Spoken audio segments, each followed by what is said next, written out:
आधुनिक युगमा एउटा सार्वभौम देशमाथि गरिएको आक्रमणमा ठूलो लोकतान्त्रिक र वैश्विक शक्ति बन्न लालायित भारत मुखदर्शक देखिनुको कारण हो भारतको आफ्नो स्वार्थ अनि रुसमाथिको निर्भरता। भारत अहिले पनि आफ्नो सैन्य सामग्रीको आपूर्तिका लागि 60% रुसमाथि निर्भर छ। रुसको विरुद्धमा गएको खण्डमा भारतको सैन्य क्षमता नै सङ्कटमा पर्न सक्ने स्थिति छ। दर्शकवृन्द, आउनुहोस् आजको यस श्रृङ्खलामा हामी कस्तो छ नेपालको परराष्ट्र नीति, आज हामी यसैको बारेमा विशेष चर्चा गर्नेछौँ।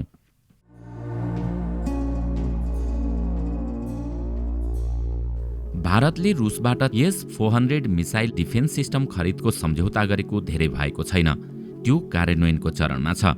भारतले 5 अरब अमेरिकी डलरमा त्यसको 5 वटा युनिट किन्ने सम्झौता रुससँग गरेको छ। त्यसको आपूर्ति रुसले थालिसकेको छ। S-400 मिसाइललाई धेरै राम्रो एयर डिफेन्स सिस्टम मानिएको छ। शत्रु देशबाट आएका विमान, क्रुज, विभिन्न खाले मिसाइललाई नष्ट गर्न S-400 मिसाइलको उपयोग गरिन्छ। आफ्नो सैन्य भण्डारमा उक्त हतियारको प्रवेशसँगै भारतले आफूलाई थप शक्ति सम्पन्न मानेको छ। त्यसको परिचालनलाई चाहिने आवश्यक दक्ष जनशक्ति र तालिममा रुसकै सहयोग भारतलाई चाहिएको छ। अर्कोतिर रुसबाट आयात गरिएका सैन्य सामग्रीहरू, हतियारदेखि अन्य धेरै प्रकारका लडाकु विमानहरूको सर्भिसिङ र मर्मत सम्भारमा भारतको निर्भरता रुसमाथि छ। साथै रुसकै सहयोगमा भारतले देशभित्रै सैन्य उत्पादनका कारखानाहरू स्थापना गर्दैछ। सैन्य सामग्री उत्पादनमा दुवै देश मिलेर काम गरिरहेका छन्। रुससँगको धेरै पुरानो सम्बन्धले पनि भारतलाई रुस विरुद्धमा जानलाई अप्ठ्यारो बनाएको छ। भारतले बङ्गलादेश विभाजनका लागि सेना त्यहाँ पठाउँदा अमेरिका सहितका पश्चिमा देशले विरोध जनाए पनि रुसले साथ दिएको इतिहास छ। धेरै पहिलेदेखि नै रुस भारतका लागि महत्त्वपूर्ण सैन्य सामग्रीको आपूर्तिकर्ता हो। अर्कोतिर पछिल्ला केही वर्षमा भारत अमेरिकासँग पनि धेरै नजिकिएको छ। चीनको बढ्दो दबावका बीच उसँग प्रतिस्पर्धामा उत्रिन भारतले पश्चिमा देशहरूसँगको सम्बन्धलाई जोड दिँदै आएको छ। हिन्द प्रशान्त क्षेत्रका लागि बनाइएको क्वाड जस्तो सङ्गठनमा भारत अमेरिकाको साथमा छ। क्वाडको मुख्य उद्देश्य नै चीनको बढ्दो प्रभावलाई रोक्ने देखिन्छ। त्यस मुद्दामा भारतले क्वाडका सदस्य राष्ट्रहरू अमेरिका, अस्ट्रेलिया र जापानसँग उभिन चाहेको छ। अहिले अमेरिकाको अगुवाईमा युरोपियन युनियन सहित सम्पूर्ण नेटो र पश्चिमा देशहरूले रुसले युक्रेनमाथि गरेको आक्रमणको कडा निन्दा गरेका छन्। त्यति मात्र होइन, रुसमाथि धेरै खालको प्रतिबन्ध लगाइसकेका छन्। दीर्घकालीन रूपमा ती प्रतिबन्धहरूले रुसलाई कमजोर बनाउने अनुमान गरिएको छ। भारतमाथि पनि अमेरिका सहितका देशले रुसको कदमको विरोध गर्न दबाव बढाएका छन्। अमेरिका र युरोप भारतको अहिलेको मौनताप्रति सन्तुष्ट छैनन्। भविष्यमा भारतसँगको सम्बन्धमाथि त्यसले असर पार्नेछ।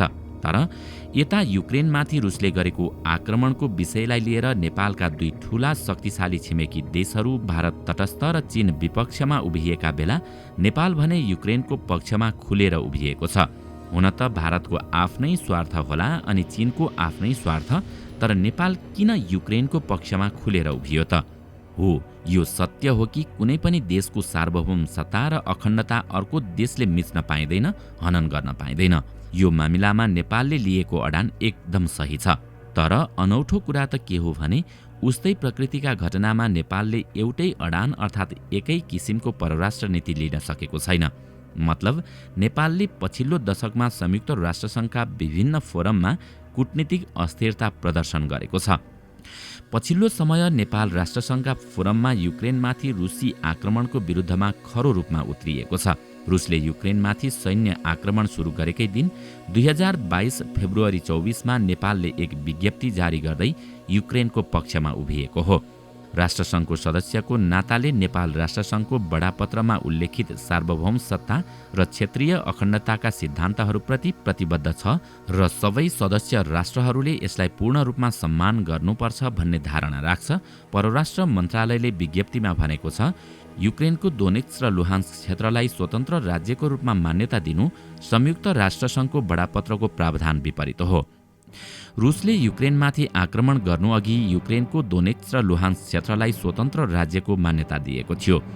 परराष्ट्रले विज्ञप्तिमा स्पष्ट शब्दमा आक्रमण र राज्यको मान्यता दिने रुसी दुवै कार्यको विरोध गरेको छ। त्यस यता नेपाल निरन्तर राष्ट्रसङ्घका फोरममा रुसको विपक्षमा र युक्रेनको पक्षमा उभिँदै आएको छ। अर्थात् नेपाल रुसको तुलनामा सानो राष्ट्र युक्रेनको सार्वभौम सत्ता र अखण्डताको पक्षमा अडिग रहेको छ। गएको हप्ता राष्ट्रसङ्घको मानव अधिकार परिषदमा रुसले आक्रमण गरेपछि युक्रेनमा मानव अधिकारको अवस्था प्रस्तावमा छलफल गर्न आपतकालीन बैठक बोलाइएको थियो। त्यहाँ मतदान हुँदा नेपालले युक्रेनको पक्षमा मतदान गरेको थियो। मतदानमा परिषदका 47 सदस्य राष्ट्रहरूमध्ये प्रस्तावको पक्षमा 29, विपक्षमा 5 र तटस्थ 13 राष्ट्र बसेका थिए। नेपालका दुई ठूला शक्तिशाली छिमेकी भारत तटस्थ र चीन विपक्षमा उभिएका बेला नेपालले युक्रेनको पक्षमा खुलेर मतदान गरेको हो। त्यसपछि रुस युक्रेन युद्धलाई लिएर अमेरिकाको न्युयोर्कमा मुख्यालय रहेको राष्ट्रसङ्घले आपतकालीन महासभाको विशेष सत्र बोलाएको थियो। महासभालाई न्युयोर्क स्थित राष्ट्रसङ्घका लागि नेपाली स्थायी प्रतिनिधि अमृत राईले सम्बोधन गरेका थिए। हामी कुनै पनि सार्वभौम देशको क्षेत्रीय अखण्डता र राजनीतिक स्वतन्त्रता विरुद्ध दिइने धम्की र बल प्रयोगको विरोध गर्छौं। राईले युक्रेनको पक्षमा स्पष्ट धारणा राखे। शान्तिको बाटोमा फर्कन कहिल्यै ढिलो हुँदैन। हामी रुस र युक्रेनलाई शान्तिको लागि वार्ता पुनः सुरु गर्न आग्रह गर्दछौं। नेपालले युक्रेनमाथिको समर्थन राष्ट्रसङ्घको महासभामा बुधबार गएको मतदानमा पनि देखायो। युक्रेनमाथि रुसी हस्तक्षेप, तत्काल युद्ध रोक्न तथा सेना फिर्ता गर्ने सम्बन्धी प्रस्तावमा राष्ट्रसङ्घको आपतकालीन महासभामा मतदान भएको थियो। मतदानमा नेपालले प्रस्तावको पक्ष अर्थात् युक्रेनको पक्षमा मतदान गर्यो। राष्ट्रसङ्घमा 193 राष्ट्र सदस्य छन्।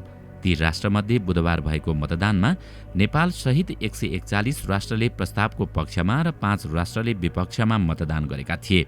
चीन र भारत सहित 34 राष्ट्र तटस्थ रहे, अर्थात् मतदानमा सहभागी भएनन्। अहिले नेपालले जुन अडान युक्रेनको पक्षमा लिइरहेको छ सो अडान सन् 2014मा राष्ट्रसङ्घको महासभामा देखाउन सकेको थिएन। त्यति बेला पनि आम्ने सामने थिए रुस र युक्रेन।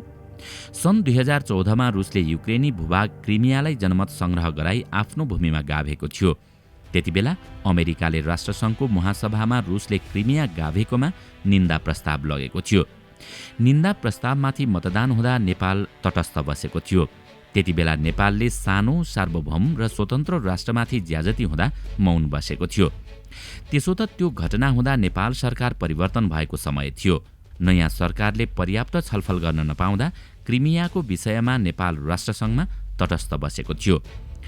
पञ्चशील असंलग्न राष्ट्रहरूको बडापत्र, एक अर्काको क्षेत्रीय अखण्डता र सार्वभौम सत्ताको पारस्परिक सम्मान, एक अर्काको आन्तरिक मामिलामा अहस्तक्षेप, पारस्परिक समानताको सम्मान, गैर आक्रमण, विवादहरूको शान्तिपूर्ण समाधान, पारस्परिक लाभको लागि सहयोग र विश्व शान्ति नेपालको परराष्ट्र नीतिको प्रमुख आधार हुन्। तर आधारमा नेपाल स्थिर देखिँदैन। रुस युक्रेन मामिलामा मात्र होइन, इजरायल प्यालेस्टाइन मामिलामा पनि नेपालको परराष्ट्र नीति स्थिर देखिँदैन। सन् 2022 नोभेम्बर 29 का दिन राष्ट्रसङ्घको महासभामा प्यालेस्टाइनलाई राष्ट्रसङ्घको गैर सदस्य पर्यवेक्षक राष्ट्रको दर्जा दिने विषयमा मतदान भएको थियो। उक्त मतदानमा नेपालले प्यालेस्टाइनको पक्षमा मतदान गरेको थियो। उक्त प्रस्तावको पक्षमा 138 र विपक्षमा 9 राष्ट्र उभिएका थिए। 41 राष्ट्र मतदानमा सहभागी भएनन्, अर्थात् तटस्थ रहेका थिए। सन् 2021मा इजरायलले प्यालेस्टाइनमाथि आक्रमण गर्यो। आक्रमणमा परि सयौं सर्वसाधारणको ज्यान गयो। राष्ट्रसङ्घको मानव अधिकार परिषदले मानव अधिकारको हनन भएको जनाउँदै छानबिन गर्न अन्तर्राष्ट्रिय आयोग गठन गर्ने प्रस्ताव गर्यो। परिषदमा उक्त प्रस्तावमाथि छलफल हुँदा नेपाल तटस्थ बस्यो। परिषदका 47 सदस्य मध्ये प्रस्तावको पक्षमा 24, विपक्षमा 29 र तटस्थ 14 राष्ट्र बसेका थिए। युक्रेन पनि इजरायलले प्यालेस्टाइनमा मानव अधिकारको हनन गर्दा तटस्थ बसेको थियो। सन् 2017 डिसेम्बरमा अमेरिकी तत्कालीन राष्ट्रपति डोनाल्ड ट्रम्पले जेरुसलेमलाई इजरायलको राजधानीको रूपमा मान्यता दिने निर्णय गरे। सो निर्णयलाई लिएर विश्व विभाजित भयो र राष्ट्रसङ्घको महासभामा पुग्यो। अमेरिकी निर्णय विरुद्धको प्रस्ताव महासभामा लगियो र मतदान भयो। नेपालले जेरुसलेमलाई इजरायलको राजधानीको मान्यता दिन हुँदैन भन्ने पक्षमा मतदान गर्यो। अर्थात् अमेरिकी निर्णय विरुद्ध र प्यालेस्टाइनको पक्षमा नेपाल उभियो। जेरुसलेमलाई प्यालेस्टाइनले पनि दाबी गर्दै आएको थियो। प्यालेस्टाइनले दाबी गरेको भूमिलाई अमेरिकाले इजरायलको राजधानीको रूपमा मान्यता दिन खोजेको थियो। जेरुसलेमलाई इजरायलको राजधानीको मान्यता दिन हुँदैन भन्ने पक्षमा 128, विपक्षमा 9 र तटस्थ 35 राष्ट्र रहेका थिए। सन् 2020 मा पनि राष्ट्रसङ्घको मानव अधिकार परिषदमा इजरायलले प्यालेस्टाइनमा अन्तर्राष्ट्रिय कानून विपरीत कार्य गरेको भन्ने प्रस्तावमाथि मतदान भएको थियो। सो मतदानमा नेपाल तटस्थ बसेको थियो। सन् 2020 को जुनमा राष्ट्रसङ्घको मानव अधिकार परिषदमा इजरायलद्वारा कब्जा गरिएको प्यालेस्टाइन भूमिमा मानव अधिकारको अवस्थाबारे प्रस्ताव लगिएको थियो। इजरायलले मानव अधिकारको हनन गरेको भन्दै उक्त प्रस्ताव लगिएको थियो। प्रस्तावमाथि मतदान हुँदा नेपालले पक्षमा मतदान गरेको थियो। यस्तै सन् 2021 मा राष्ट्रसङ्घको महासभामा श्रीलङ्का सम्बन्धी एक प्रस्ताव गएको थियो। गृहयुद्धका बेला भएका अपराधका घटनामा राज्यको जवाफदेहिता नदेखिएको भन्दै श्रीलङ्का विरुद्ध लगिएको प्रस्तावमा मतदान हुँदा नेपाल तटस्थ बसेको थियो। सन् 2021 को जुनमा राष्ट्रसङ्घको महासभामा म्यानमार सम्बन्धी प्रस्ताव लगिएको थियो। म्यानमारको सेनाले कु गरेपछि प्रजातन्त्रको पुनर्स्थापना गर्न दबाब दिने उद्देश्यले उक्त प्रस्ताव महासभामा लगिएको थियो। प्रस्तावमा म्यानमारका सेनाले मानव अधिकारको हनन गरेको कुरा पनि समेटिएको थियो। उक्त प्रस्तावमाथि मतदान हुँदा नेपाल तटस्थ बसेको थियो। यसले नेपालको मानव अधिकारप्रतिको विश्वास र प्रतिबद्धतामाथि प्रश्न उठाएको छ। यी घटनाहरूले परराष्ट्र नीतिमा नेपालको अस्थिरता स्पष्ट देखाउँछ। नेपालले एकै किसिमका घटनामा फरक फरक नीति अवलम्बन गरेको छ। परराष्ट्र नीतिमा एकरूपता र स्थिरता नहुँदा अन्तर्राष्ट्रिय समुदायमा नेपालको छवि धुमिल बन्दै गएको छ। दर्शकवृन्द, तपाईलाई आजको यो श्रृङ्खला कस्तो लाग्यो? हामीलाई कमेन्टमा अवश्य बताउनुहोला। साथै आजको श्रृङ्खला तपाईलाई राम्रो लाग्यो भने लाइक तथा सेयर गरी हाम्रो च्यानललाई सब्स्क्राइब गर्न नभुल्नुहोला र साथमा रहेको बेल आइकन पनि थिच्नुहोस् ताकि हामीले अपलोड गर्ने नयाँ भिडियोको जानकारी सबैभन्दा पहिला तपाईलाई प्राप्त होस्। आजका लागि यति नै। अर्को भिडियोमा अझै रोचक तथ्य लिएर आउने नै छौँ। तबसम्मका लागि बिदा दिनुहोस्। नमस्कार।